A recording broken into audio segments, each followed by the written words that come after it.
You're standing on a used car forecourt, keys in your hand, looking up at a row of shining SUVs, and every single one of them looks safe, tall, solid, built like a small fortress.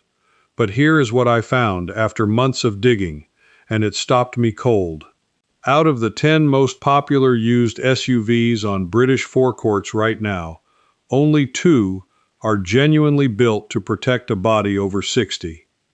The other 8 will pass a crash test with flying colors and still let you down in the exact ways that matter most when you are older. That is not an opinion. That is buried in test data most buyers never see. And I only learned it because of a bad afternoon 3 winters ago. I was helping my brother-in-law, Ken, who is 71, hunt for a car outside Reading. He is a careful man. He wanted something high up, easy to see out of, easy to climb into with his dodgy left hip. The salesman kept pointing at the flashy ones, and something about the whole thing sat wrong with me, because nobody in that showroom was talking about the one thing that would decide whether Ken walked away from a crash or didn't. So I went home, and I started reading. Test reports, insurance data, a government report I had never heard of. And what I found is the reason I am talking to you today. By the end of this, you will know the exact test you can do in 20 minutes, in your own driveway, with nothing but a tape measure and your own 2 hands. That tells you whether a car actually fits and protects an older body. It comes from a real program launched in 2005, and almost nobody in Britain has heard of it. You already own everything you need to do it. Stay with me, because the 2 SUVs that passed my investigation surprised me, and one of them was not the one you would guess. Let me start with the thing that nobody on that forecourt mentioned. The thing that made me realize most SUV safety talk is aimed at the wrong person entirely. Here is the strange part. A car can earn the top 5-star safety rating and still be one of the worst possible choices for someone over 65. Both things are true at the same time. And once you understand why, you cannot unsee it. Let me step back for a moment. To 1997. That is the year a group called Euro NCAP ran its first crash tests and started giving cars star ratings. Before that, car makers could say almost anything they liked about safety, and buyers had no independent way to check. So Euro NCAP was a genuine gift. They crashed cars into walls, measured the forces on the dummies inside, and published the results for everyone to see. It changed the industry. Cars got dramatically safer through the 2000s. But here is the catch that took me weeks to understand. The dummies they used for decades were built around the average adult male, roughly 78 kilograms, the body of a fit man in his 30s, strong bones, firm muscle, good reflexes. That dummy is who most of our safety ratings were designed to protect. Now think about who is actually buying tall, easy-to-enter SUVs. It is people in their 60s, 70s, and 80s. People whose bones have thinned, people whose chests are less able to absorb the crushing force of a seatbelt in a hard stop. And the research on this is brutal and clear. The Insurance Institute for Highway Safety in America has studied this for years. They found that an older driver is far more likely to be seriously injured or killed in the very same crash that a younger driver would walk away from. Same car, same speed. Same impact, different body. One study put the increased risk of a fatal chest injury for a driver in their 70s at several times that of a driver in their 20s, in identical collisions. The car did its job by the numbers. The person inside was simply more fragile than the dummy the car was tuned to save. And this is where I first felt that quiet anger start to build, because the people selling these cars know exactly who is buying them. Older buyers are the fastest growing group of SUV purchasers in Britain, and yet the marketing points at the touchscreen, the panoramic roof, the alloy wheels, the 0 to 60 time. things that do nothing for a fragile body in a side impact. The one conversation that actually matters for a 70-year-old was simply not happening on that forecourt. Not because it is secret, because it does not sell leather seats. So the loop I want to close in this block is simple. A 5-star rating tells you the car protects an average young man. It does not tell you whether the car protects you. Those are two completely different questions. And once I understood that, I had to find out which questions actually matter for an older body. That search led me to a small research center in Berkshire and to a number that genuinely shocked me. The center is called Thatcham Research. It was set up in 1969, tucked away in a Berkshire village, funded by the insurance industry to study how cars crash, how they get repaired, and how people get hurt. These are the people who quietly decide a great deal of what your insurance costs and why. And buried in the work coming out of places like Thatcham and their partners is a truth about older drivers that reframes everything. It is not the head-on crash that most threatens an older driver. It is the side impact. The junction. The moment someone pulls out and catches you on the door. For a younger body, a modern side airbag and a strong door pillar handle it. For an older body, the ribs and the chest simply cannot take the same load. And a side impact at a junction is one of the most common crashes older drivers are involved in. Junctions. Turning across traffic, misjudging a gap. That is where the danger actually lives. So the first real question is not how many stars. It is how well does this specific car protect the chest and the side of the body? And here is the maddening part. That information exists. Euro NCAP breaks its scores down into separate categories, including side protection and chest protection, and those detailed numbers are published. But the salesman only ever quotes the single big star number on the poster. The detail, the part that matters most for you, is one click deeper and never mentioned out loud. When I pulled the detailed side impact and chest protection scores for those 10 popular used SUVs, the picture changed completely. Cars I had assumed were rock solid had merely adequate chest protection. A couple that nobody raves about had outstanding side protection. The pecking order I thought I knew got turned upside down. But side impact protection was only the first of 3 tests I ended up running. Because there is a second thing that quietly decides whether an older driver even avoids the crash in the first place. And it has nothing to do with airbags at all. It is whether you can see out of the thing. Here is a sentence that sounds mad until you sit in a modern SUV. Many of the newest, safest rated cars are harder to see out of than a car from 30 years ago. We made cars safer and blinder at the same time. Let me explain how that happened, because it is not an accident.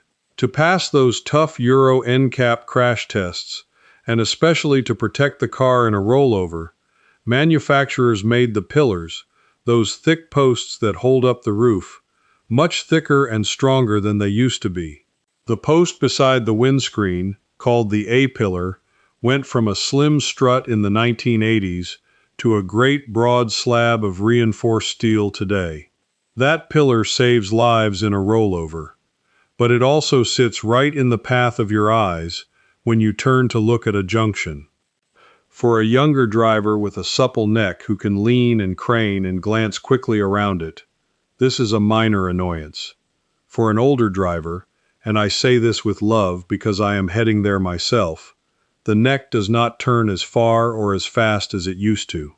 Arthritis, stiffness, a bad shoulder.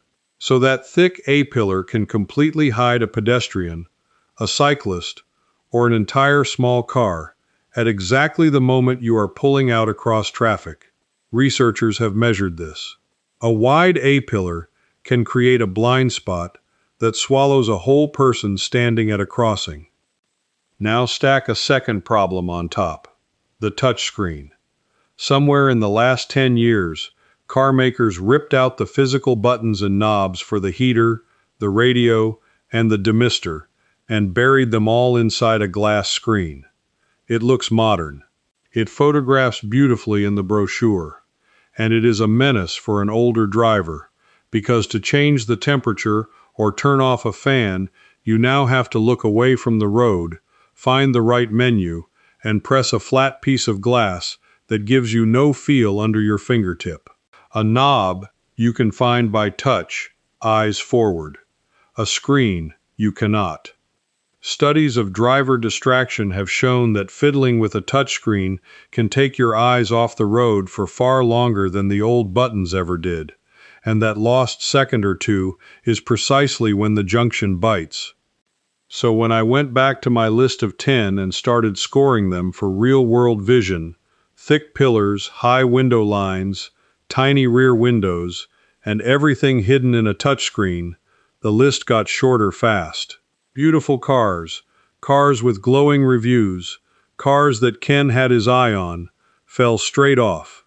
One popular model had a rear window so shallow and pillars so thick that reversing out of a parking space was genuinely frightening. Another had put even the heated seat and demister controls inside a screen menu, so on a frosty morning you are poking at glass while your windscreen fogs. And here is where the quiet anger came back. Because a car built to be easy to see out of, with real buttons you can find by touch, cost the manufacturer no more to build, sometimes less. They did not remove the knobs to protect you. They removed them because a big glossy screen looks expensive and modern in the advert, and lets them charge more. The needs of the person most likely to buy the car came last. Style beat safety, and the buyer was never told there was even a choice to be made. Now, I can hear some of you thinking, this is all very well, but I am not made of money. I cannot just go and buy the perfect car. And I want to talk to you directly for a moment, because the next part is built specifically for you, the person who is worried this is only advice for people with a fat checkbook. Here is the good news, and it is bigger than you think. Almost everything I am describing can be tested and improved on the car you already own, this week, for nothing. You do not need to buy anything. You need 20 minutes and a willingness to look at your own car with fresh eyes. Start with the mirrors, because nearly everyone has them set wrong, and setting them right removes most of the blind spot the thick pillars create, for free. The old way we were all taught was to set the side mirrors so you could just see the edge of your own car. That is comfortable, but it means both side mirrors are showing you mostly the side of your own vehicle, which you already know is there. Instead, lean your head against the driver's window and set the left mirror outward until you can only just no longer see your own car. Then lean the same distance the other way, over the center console, and set the right mirror the same. It feels strange for a day. But now, as a car overtakes you, it passes from your rear view mirror into your side mirror and into the edge of your own vision, with no gap in between. The blind spot where cars used to hide almost disappears. This one adjustment, which costs nothing and takes 2 minutes, has been recommended by safety engineers for decades, and almost nobody does it. Next, your seat height. Most older drivers sit too low because a low seat feels sporty and it is where the seat was when they bought the car. But sitting too low does two things. It hides more of the road behind that thick pillar and the dashboard, and it means you are looking up through a smaller slice of glass. Raise your seat, if it adjusts, until your eyes are well up and you can see the road close in front of the bonnet. If your seat does not go high enough, a firm wedge cushion, the kind you can buy for a few pounds, lifts you into a far better sight line and, as a bonus, tilts your hips forward and makes getting out of the car easier on the knees. Then do the head turn test, sitting still on your own driveway. Turn your head to the right as if checking a junction. Notice how much of the view that a pillar eats. Now lean forward just slightly as you turn, an inch or two toward the windscreen, and watch how the pillar seems to slide out of the way and reveal what was hidden. That tiny lean, done as a habit every single time you pull out at a junction, uncovers the exact spot where pedestrians and cyclists disappear. It is free. It is a habit, not a purchase. And once you know the pillar is hiding something, you will never trust it again, which is exactly the point. Last free step. Learn your buttons by feel while parked, engine off, so you never have to look down while moving. Sit there and practice finding the demister, the hazard lights, the wipers, and the temperature without looking. If your car has physical controls, 5 minutes of this builds the muscle memory that keeps your eyes on the road. If it is all touchscreen, at least learn the 1 or 2 shortcuts and set your climate to automatic so you rarely have to touch it at all. None of that costs a penny, and it improves the safety of whatever you are driving right now, today, before you ever think about changing cars. That is the part the showroom will never tell you, because there is no commission in helping you love the car you already have. That last line is the whole reason I started writing this stuff down. Because the mirror trick, the seat height, the lean at the junction, those are the ones I could fit into an evening's talking, and there are dozens more I could not.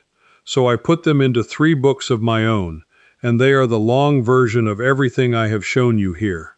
In them you learn to walk onto a forecourt and read the paperwork before you ever touch the car, to say no to a low-ball trade-in with a script you can hold in your hand, to hear the 7 noises a tired engine makes, and catch the small part before it turns into a bill that ends the car, and to do all of it with a tape measure, a torch, and whatever is already sitting in your garage.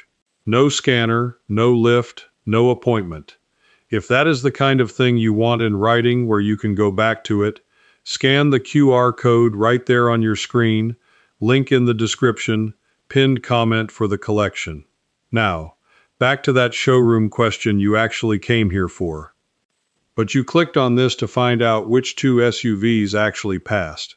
So let me close that loop, because after everything, side protection, real-world vision, honest controls, ease of getting in and out, only 2 of the 10 came through clean. And the reasons are not what the adverts would have you believe. The first is the Honda CR-V. Now this is not a glamorous car, and that is exactly why I trust it. When I went through the models from the last decade or so, I found something Honda kept doing while everyone else chased fashion. They kept the glass big. The window line stays low, so you can rest your elbow and still see the curb. The pillars, while modern and strong, are shaped and placed to intrude less on your sightline than most rivals. And crucially, through most of the range, Honda held on to real physical knobs for the heating and the volume long after others ripped them out. You can turn the heat up by feel, eyes forward, in the dark. The seat sits you high and upright. The door opening is tall and square, so you swing your legs in rather than folding yourself down into it. And the boot lip is low for loading the shopping without bending double. On the safety side, the CR-V has consistently earned strong marks not just overall, but specifically in the categories that matter for a fragile body, and later models came with automatic emergency braking as standard. That braking system deserves a word, because it is the closest thing to a guardian angel an older driver can have. Automatic emergency braking watches the road ahead and slams the brakes on if you do not react in time. The Insurance Institute for Highway Safety studied real crashes and found that this one feature cut rear-end collisions by around 50% and rear-end crashes with injuries by around 56%. Think about that. For a driver whose reactions have slowed a fraction with age, a system that reacts in a heartbeat when you cannot is worth more than any amount of leather or chrome. So my first rule for any older buyer became simple. Whatever you choose, it must have automatic emergency braking. On the used market, that generally means looking at models from around 2016 onward, when it started becoming common and increasingly standard. The second car that passed genuinely surprised me, and it is the Volvo XC60. I half expected Volvo to be all reputation and no substance, coasting on decades of being called the safe brand. But when I pulled the detailed numbers, the reputation was earned. Volvo has poured research specifically into side impact and whiplash protection for years, and the XC60 scores at or near the top in exactly the categories, chest and side protection, that most endanger an older body. It was one of the first cars where automatic emergency braking, including a version that detects pedestrians and cyclists, came as standard rather than as a costly extra. The seating position is commanding and high, the doors open wide, and Volvo, to their credit, kept the essential controls sensible and the vision out of the front reasonably clear compared with the worst offenders. The XC60 costs more, even used, and I will not pretend otherwise. But here is the way I came to think about it. You are not paying for a badge. You are paying for a company that spent its research money on the ribs and the neck of the person in the seat, instead of on a bigger screen. When I understood that, the price stopped looking like vanity and started looking like the most sensible insurance you can buy. And the 8 that failed? They failed for reasons that now, I hope, you can see coming. 2 thick pillars swallowing the junction. Rear windows like letterboxes. Every control drowned in a touchscreen. Seats too low and doors too shallow for a stiff hip. Chest protection scores that were merely acceptable rather than excellent. None of them are bad cars. Several are brilliant cars for a 35-year-old. They were simply never designed with your body and your neck and your hands in mind, and nobody in the showroom was ever going to say so. So now you know the two. But knowing the two only helps if one of them fits you, and this is where the real secret comes in. The final piece. The thing that ties this whole investigation together, and that you can do yourself, this weekend, for free, no matter what car you are looking at or already own. Because here is the truth I kept circling back to. There is no single perfect car for all older drivers, any more than there is a single perfect pair of shoes. A safe car is one that fits the specific person sitting in it, and there is a proper, tested method for checking that fit that was developed by experts and then almost completely forgotten on this side of the Atlantic. It is called CarFit, and I want you to remember that name, because it may be the most useful thing I hand you today. CarFit was created in 2005 in the United States by 3 serious organizations working together: the American Automobile Association, the American Association of Retired Persons, and, most importantly, the American Occupational Therapy Association, the people whose actual profession is matching the human body to the tools and spaces it uses. These are not car salesmen. They had nothing to sell you. Occupational therapists spend their careers helping people who have had strokes and hip replacements and failing eyesight to keep living independently. They looked at older drivers and asked a question the whole car industry had skipped. Not, is this car safe in a lab, but, does this car fit this particular human being so they can drive it safely? And they built a checklist, 12 points. It takes about 20 minutes to go through, and you can do the heart of it yourself, in your driveway, with a tape measure and honest attention. Let me hand you the parts that matter most, the recovered knowledge, the thing that was sitting in plain sight and that almost nobody in Britain has heard of. Point 1. The distance from your breastbone to the center of the steering wheel. The CarFit specialists recommend keeping at least 10 inches, about 25 centimeters, between your chest and the wheel. Any closer, and if the airbag fires, it can do more harm than good to an older chest and neck. Most people sit far too close out of habit. Measure it. Slide back until you have that hand span and a bit, while still reaching the pedals comfortably. If you cannot have both, That is vital information about whether the car truly fits you. Point 2. Your line of sight over the wheel. You should have at least 3 inches, a clear 3 fingers stacked, of space between the top of your head and the roof, and your eyes should sit high enough to see clearly over the wheel and well down the road ahead. If you are peering through the wheel or over the dash, the seat or the cushion is wrong, or the car is wrong. Point 3. Can you fully press the brake pedal to the floor without stretching or shuffling forward, while keeping that safe distance from the wheel? For anyone with a stiff hip or a bad knee, this is where many SUVs quietly fail, and the car fit check catches it before you have handed over your money. Point 4. The mirror check, done properly, the way I described earlier, so the blind spots shrink. And point 5. The head turn. Can you turn and check your shoulder and see around the pillar comfortably? If turning your head that far hurts, the car fit answer is not to give up driving. It is to fit a small blind spot mirror and to build the lean forward habit, so the car works with your neck instead of against it. There are more points about the head restraint height to protect your neck, about the seatbelt sitting across your shoulder and not your throat, about being able to reach the controls, but you can see the shape of it.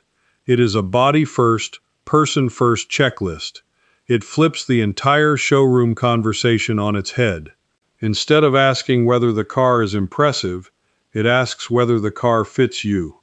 And the beauty of it is that you can take this list to any forecourt, sit in any of those 10 SUVs, and know within 20 minutes whether that specific car is a friend or a hazard for your specific body. You can even run it on the car sitting outside your house right now. That is the knowledge I went looking for after that bad afternoon in Reading. It existed all along.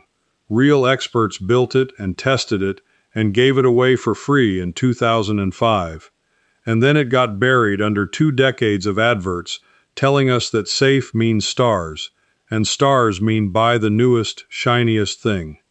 The people who kept CarFit alive were occupational therapists and a handful of volunteers, quietly measuring older drivers in car parks, while the marketing machine roared over the top of them.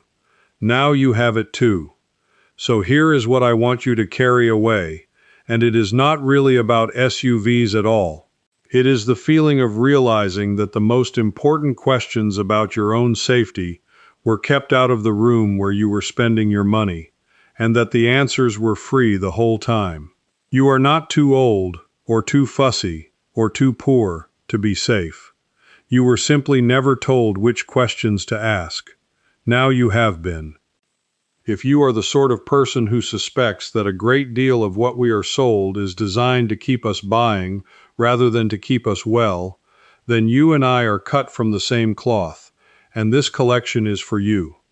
I dig these things up so they stop getting lost. Now do one thing for me. Tell me down in the comments which of those two, the Honda CR-V or the Volvo XC60, you would have your eye on, and if you already drive an SUV, tell me whether the controls are real buttons or a touchscreen, because I read every one of these, and I am building a proper picture of what older drivers across the country are actually driving. Tell me which town you are watching from as well. I am always amazed where these end up. And if this is the kind of knowledge you want more of, the kind that someone worked to bury under a glossy brochure, then come along with the rest of us who are quietly reclaiming it.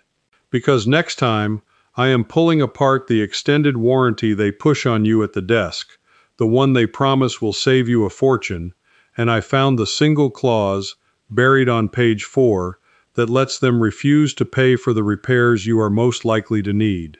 You will want to hear that one before you sign anything. Before you go, let me tell you something. This video showed you why so many SUVs fail an older body. Inside the Old Ways Society, I walk you through the fit and protect test on your own car. And if something isn't clear, you can ask me directly, and a real person, me, answers you myself. You won't be doing this alone. Just point your phone's camera at the code on your screen. Cancel anytime. I'd love to see you inside. Now that you know which SUVs to trust, let me help you keep your money safe too. In the video starting right here, a mechanic reveals 9 features that quietly drain your wallet. Stay with me.